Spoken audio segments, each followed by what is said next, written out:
here. I just got the Rivian software version 2023.42.01. I'm going to go over some of the updates. Now, this .01 update is for those who did not try to apply the .00 update, which bricked a lot of infotainment systems out there. There's a second update for people that already applied the .0 update.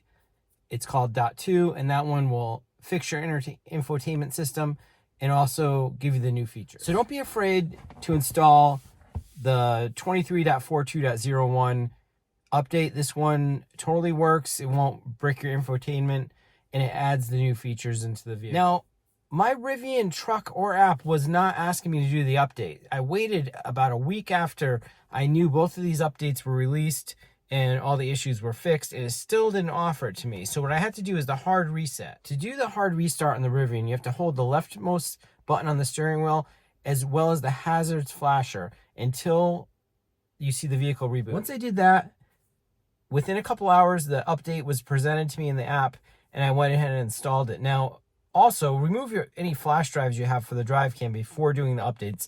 I did run into a problem one time where it wouldn't update because my flash drive, maybe the format or the file size was causing a problem. Okay, now once you have the update installed, let's go over some of the changes in the vehicle software.